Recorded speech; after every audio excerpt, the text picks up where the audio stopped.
Hello YouTube, welcome to a kind of a newer video for me. You guys, if anybody's been watching my channel for a while, probably know by now that I don't actually do a whole lot of competitive play. Most of my gameplay is entirely, messing around with my friends, doing goofy shit, or doing challenge videos and things that I know well, such as the 3 versus 1 Brutal AI Executive Assault 2 videos that I do with Coda. But I have actually entered into a beginner's tournament for Supreme Commander 2, set for the end of March. You've probably seen, if you've seen any of my last couple videos, hanging around with some actually really high level guys, Alpha Hex, to name but one, and Ixen, who have been kind of playing with me and beating me up a lot, just kicking the shit out of me, to help me learn the game a little bit more. So maybe I'll stand a chance in the tournament. Who knows? I intend to stream that tournament. If you'd be interested in that, let me know. But as a result, instead of my usual 1,000 unit cap screwing around, doing dumb stuff with his friends, I actually played. I've been playing some competitive matches here and there. And I got my spoiler. I got my first win, and you'll know that because that's what I'm titling the video. But my first ever win. Now I am kind of doing this as a cast, simply because I was really focused at the time and wasn't recording and wasn't talking. I was just leaning forward, trying to remember what I had learned so that all of my hard-earned knowledge that I gained through abuse did not slip away from me. But let's just get into it. Enough talking. I'm quite proud of myself, and I did ask my opponent, Jhxnny, here, if I could post this on YouTube, if he'd be mad about that in any way. And he said no. He was very kind. So let's just get into it. So first, to start with, I'm trying to queue up my mass extractors a little bit quicker than normal by having 2 engineers start 1 each, my commander do 1 each, and then go straight into a factory. Now, Jhxnny is actually going to get the upper hand here. He finishes his 4 mass before me somehow, probably because he had his commander build 2 of them. Then he's going to go straight into double land factor. I went into air factory first for the scouting, and then I'm going to go straight into a land factory myself. Let's actually hold shift and see what orders are being queued up to. So you can see Jhxnny and I are doing kind of the same thing right now. We're sending an engineer each out to spread out, build energy. He's got his commander's going to go forward, build mass, build a radar. I was a little bit slower on the uptake here. See, I've queued up an energy and some mass here in the back, some mass here around the side. I've got my first land factory. Now, we're gonna speed it up just a minute. This isn't a super long replay, but I just wanna speed things up just a tad here. So we're gonna get into the first few opening minutes because this has actually ended up being a very close fight, probably closer than I wanted it to be. But Jhxnny has already built his first loyalist here. Now, as Illuminate, I'm gonna scout and find that I am against the Cybran, and I remembered that against Cybran, the Harvogs. So I've seen the double air. I've seen he's Cybran, meaning 1, my air is uncontested, and 2, my Harvogs are useless. They're only good for the multi-role function of the anti-air, is what I've learned when fighting other bots. The Loyalists and Brackmans are going to out-damage Harvog assault bots every time, until very much later in the game. Not to mention the power detonate that's really easy to catch me out with. So I am instead going to go for the tanks, because the tanks have higher health, higher damage, and higher range, meaning I can kind of kite a little bit better at the cost of some speed. Now you can see he's going to come in here and harass, probably hoping to find an engineer, which I'm thankfully going to save. But you can see he's already got much more army than me. If we pause here, let's just do a count right now. I have 1, 2 aircraft, 1, 2, 3, 4, 5, 6, 7 tanks. I have 7 Yinzu tanks, and at this point in the game, I don't have any of my upgrades yet. He has 3 loyalists here, 3 coming around to flank me on the other side. That's 6, and 8 loyalists. So he's about the same number of tanks, but he has no aircraft. But he got to his land production faster than I did, and he's got his commander very smartly out here setting up anti-air towers already. So I've tried to stay away from the static defenses as much as possible. You can see I'm gonna use my my fighter bombers here to uncontested deal with this first raiding party here on the left. I think I'm then going to rally point here in a second. Once I can see it, I should rally point my factories over here to the left and start moving these units over here to the left to deal with this group as well. Now, I am going to lose this mass extractor here. My fighter bombers are not quick enough to deal with this before I lose something. And then what I'm going to find here, to my horror, is I'm going to bring my tanks over here expecting to have an advantage. I'm going to miss Micro a little bit, not paying attention. There was a little bit of lag in this game. I think he was at like 160 ping. But that's okay. We're going to deal with that. But I am going to get completely caught out here, and he completely takes the upper hand on the ground fight right then and there. That single attack right there at 4 minutes 30 seconds very nearly cost me the game, because now he has a significant ground army advantage, and he's expanding to a third factory well in advance before me. I'm behind on research, and I'm behind on energy. Now, at this point, I did not know what the status of his research was. It, of course, does show that he would have none now that I can see. And he also hasn't taken his backline. The reason he hasn't taken his backline, I didn't actually think about this, so he definitely could have taken it sooner. But it's because I went air. And me going air means that I can just bomb out an engineer that's exposed around here on the back by just flying around. I also should have gone in at some point and tried to kill this engineer. I didn't do it. So I've got tanks over here for scout. I've got, at this point, I believe, the first damage, range, and the vision upgrades for my tanks, but nothing else. I don't have unit veterancy. I'm not anywhere close to shields. I am at this point starting to understand that I'm very much on the back foot. You will have to excuse my newness to both casting this game, as I've never cast a match of this game properly, nor have I played competitively, so definitely don't use me as an example of what to do, because I am actually very new to the competitive scene. Anybody who's watched my channel or played games with me before knows that in my Discord I am considered the GOAT of Supreme Commander, but as much as I would love to claim that title, I'm actually quite new. I'm only good in my Discord because the people there, much like me, only play with each other. We only play in our group, and I just happen to have more hours, so I seem better. But I actually don't know most of the meta strats. I've learned quite a bit in the last week or two about how to play the game a little bit better. Alpha Hex still says I'm bad, so just going to take that blow to my self-confidence for probably another 6 months, if I had to guess. Excuse me, I had to drink some water. But we're working on it. You can see I've got the basics of trying to do some economic damage here. I'm trying to get something done. Lag catches me out here a little bit, and even if it hadn't, it wouldn't have mattered, because he just had much more loyalists with Brackman support there. Those 8 tanks, while a good idea, ultimately did not really accomplish anything. However, for some reason, he does pull his forces away here, perhaps not wanting to get involved in a chase against these Yinzu tanks. He would have definitely killed them, but it would have cost him quite a few of his loyalists, perhaps. His loyalists, if we pause here, we can see these loyalists are capping out at about 1200 HP, whereas one of my tanks is at 1500 by default and has higher damage. That's the trade-off of bots versus tanks, and of course Cybran doesn't have tanks. We're going to slow it back down here just a little bit. So what we're seeing now is, honestly, I think at this point he should have pushed me. I think if he had pushed me with this, he might have just killed me. One thing to note for Jhxnny is that he has yet to include any mobile missile launchers. If he built some mobile missile launchers in with this army, he's got 4 land factories. I've only very recently come up to 4 myself. I did miss that, but at one point I had 2, looked at my radar and realized he had 4 and was like, oh, that's not good. So I'm just now trying to ramp my production up and take my mass. Now, one thing that's good is that I have taken this spot down here, the bottom right.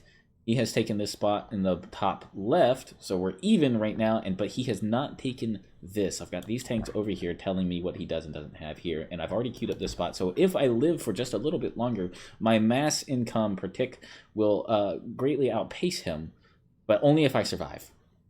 Only if I survive, and his mass extractors are leveling up, so of course he's still not at his cap income. Now at this point, this army and this army are fairly evenly matched as long as I micro it somewhat. you know, not like an idiot. And I think I actually do okay here. I dodge most of these Brackman shots. I'm going to force him back here just a little bit. I don't believe that I push in here for too long. Yeah, I'm going to pull back. I don't want to push into this because he will have the defender's advantage and a resupply coming constantly. And I know for a fact that if... I believe he got me with power detonate there. I didn't catch that before. Yeah, cost him an energy, but he got all my tanks there that were trying to raid. Now, at this point, I don't push with this army into this, even though I'm pretty sure it can take it, because I can't handle this army over here on the left just yet. I'm still working on expanding my production. You can see that I am slowly taking up all of these mass points. I had no structure upgrades for this entire mission, for this entire match. Put it all into land. By now, I've got, I believe, Veterancy 1 or 2. I also start to acknowledge here fairly soon that I'm matching his production and that's not enough. I also still at 11 minutes do not have research stations against anyone who is higher skilled than myself. Jhxnny and I are probably at about the same level. We're both in the beginner tournament, I believe. Anyone who was of higher skill would have definitely killed me by now, because I have not built research, and in fact, Jhxnny has now built himself a research and is going to be stacking up much further than me. He's also building adapters to shut down any kind of air raids that I might hope to accomplish here. Adapters are extremely effective. I do have a single PD over here that's going to prevent this very small raiding party from being too effective. It's gonna keep him from getting too much damage done. But I believe he does kill this mass extractor due to being out of range, and he's going to push in here and deal some damage. I'm also taking some losses here. See, all these tanks are banged up pretty hard.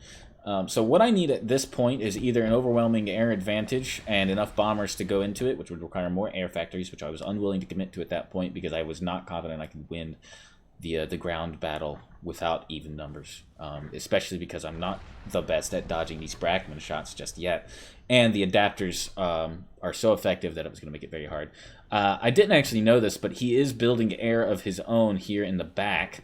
I don't think I ever saw him utilize it, however. He must have forgotten about it or decided that it wasn't going to be worth it in time since I'd been building air for so long. He may have thought I had a larger air force built up, but actually I had pretty much none. I had almost none. So now I've queued up, if we take a look at build orders, I've queued up quite a few more factories. I've built 2 of my own research stations, but I have a bigger problem, which is that not only is Jhxnny up to 1, 2, 3, 4, 5, 6, 7, 8 land factories going up to 1 air factory, but he's also building a land gantry, and I'm nowhere close to land gantry. One thing to note, though, is that my land my land forces are building up pretty significantly now. I've got 2 separate forces, and if I send this one over here, he does not have enough defenses over here to force me back. And he knows that he's being forced now to divert some of his forces over. So, for whatever reason, both of us ended up forgoing any kind of push over here on the right outside of these tiny little scouting parties. He also has not made an effort to take this extra mass over here, simply because that's where my flanking keeps going, and with the tanks it was going to be hard for him to defend that without overinvesting into static defense, perhaps. I think maybe he would have been better off diverting his first megalith down, playing the slow game to take this extra mass, and then use his numbers advantage over time to push me out. But who knows? I may not have any idea what I'm talking about. Again, please do not take anything I do or say as a good example, because I am extremely new to this game still, at least in terms of competitive multiplayer. I have a lot of game knowledge, not a lot of knowledge on how to beat players who are playing like they mean it, shall we say. Now, one thing to note is that I do have a pretty nice flank going on over here. This is a decent force, and even if he kills this, he's not going to kill it for free. There's going to be decent losses that he's going to take here. However, I think, regrettably, yep, he gets me with the power detonate on his mass extractor, because once again, I completely forgot about that, and I just sent them over there. I wasn't microing them. I just gave them a move order in that direction, wanting to kill that mass extractor, knowing that that force couldn't stop me. And, of course, that actually just cost me, I think, like 30 units right there. 1, 2, 3, 4, 5, 6, 7, 8, 9, 10, 11, 12, 13, 14, 15, 16, 10. Like 20 units, give or take a few. Now, The other thing that's good is I am building mobile missile launchers, which he has not yet started doing. He's all Brackman's loyalists and adapters. He's got another force. This force is not going to be free to push down into my right side, and I do not have the defenses, just a couple of point defense, but I do have some air units. My land force is now big enough, despite taking losses, in conjunction with this PD that I set up for this exact problem, because I knew he was going to push in with the larger land force. He is now taking pretty hefty losses here. He's actually taking quite a bit of damage here. This is not a good engagement for him, I don't think. I think he should have pulled back right as soon as he saw point defense and the losses he was taking there. If he had jump jet, he should have jump jetted out. If he didn't have jump jet, he should have either A, pushed into my my brick of tanks here with his faster units and power detonated all of them and killed them all, because while he still had numbers, he definitely could have done that. There, he power detonates the last trying to catch me out, but he does not have the numbers anymore to keep up and catch me out with that, so he doesn't get any use out of that. He should have either pulled back if he couldn't pull off the power detonate and started folding in some mobile missile launchers. Mobile missile launchers would have made all the difference for him in that attack, because the turrets would have been almost null and void. He could have maintained some distance, killed a few structures, and then as soon as I noticed, I would have been forced to push in. Now, saying that, I did kill off that entire land force, and I should have had an advantage here that I could have capitalized on. However, instead, one, my mobile missile launcher numbers were not up yet. I did lose a few of them in that last engagement. I've also been forced to divert my rally points for all of my factories over here to the right to deal with the small raiding party, because my I've lost an engineer, and my planes are not going to kill it fast enough. And on top of that, I started taking losses to this megalith. Now, this megalith right here, this was a bad point in the game for me, because at this point, I was confident I could win, but only if he sat back. If he pushed his advantage with this megalith and harassed, I did not have teleport yet, which of course he didn't know, but I didn't have teleport yet, and I didn't build the mobile armor boosters for the Aeon or the Illuminate, depending on which terminology you prefer. And I always sleep when building the Yinzus on the armor boosters, but the armor boosters actually add a significant buff to your tanks. Now we can see now that my tanks have had some upgrades done to them. They have the unit veterancy upgrades up to like level 3, I think, and they also have shields and the chrome health upgrade for those shields, if I'm not mistaken. I did literally just play this game. Now, the thing that I'm waiting for right now, I think I have like at about maybe 6 research points at this point in the game. The game's almost over. He is forced into a defensive position now. At this point, he's very much on the back foot. The only thing keeping me away is these megaliths. These megaliths are a problem for me, and he knows it. Jhxnny is trying to make a recovery here, because if he holds out long enough to get these megaliths, if he gets like 3, 4, 5 megaliths up before I can push in and deal significant damage to his base, then I'm going to take some pretty significant losses here. Now, one thing I didn't know during this match is he was actually building an air force, and I had absolutely no air defenses in this army. I would have been forced to immediately start throwing in some Crowdow mobile anti-air, because going into Harvogs at this point would be counterproductive, at least in my opinion. So he's got a second megalith up. He's going to wear this army down. This army's going to be forced to retreat away from his army and not engage. He can chase it all day long with this megalith, and there's not really a whole lot I can do about it. He's also going to push in again. Look at all these Brackmans. He's foregone the loyalists almost completely, except for some front lines because of the Brackman AoE, which honestly I don't hate. I kind of like that idea.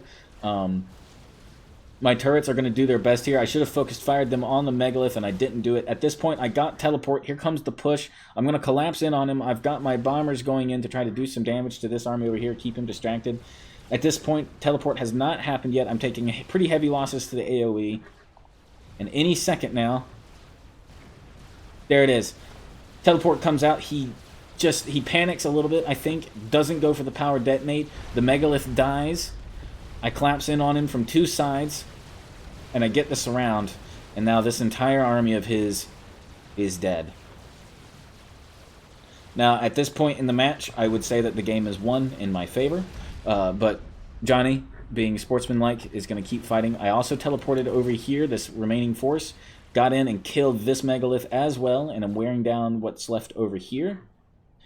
I have an overwhelming numbers advantage now, and I'm starting to produce Urchinals of my own. They're not up yet, but they are ready to be produced and will be up soon. And once Urchinals start coming off the line, he's going to be hard-pressed to do anything about it from this point, now that I can teleport in and take out those megaliths. I'm going to start collapsing in on Jhxnny, and Jhxnny here any second is going to recognize the disadvantage he is at. The air at this point, while he would have had an advantage with that and maybe could have gone for the comm snipe, he didn't know where my comm was. Factory shields would have saved it, as well as any anti-air. But he didn't know any of that, of course, during the match. I'm now in his backline. I'm killing his resources. I'm killing his factories. Mobile missile launchers are tearing his base apart, and I believe right about now he's going to call the GG and control his commander, giving me the win.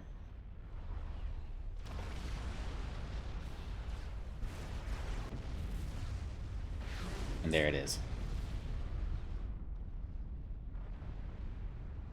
Very well played from Jhxnny. Had me on the back foot for the entire first half of the game. I honestly think his only mistake was not folding in some mobile missile launchers so that he could press his advantage in, take down the crappy little turrets I had unupgraded on the front line just to prevent raiding parties. Or, alternatively, he could have used jump jets to quickly get to the other side of the map, force me to divert my forces to deal with that over here on the right.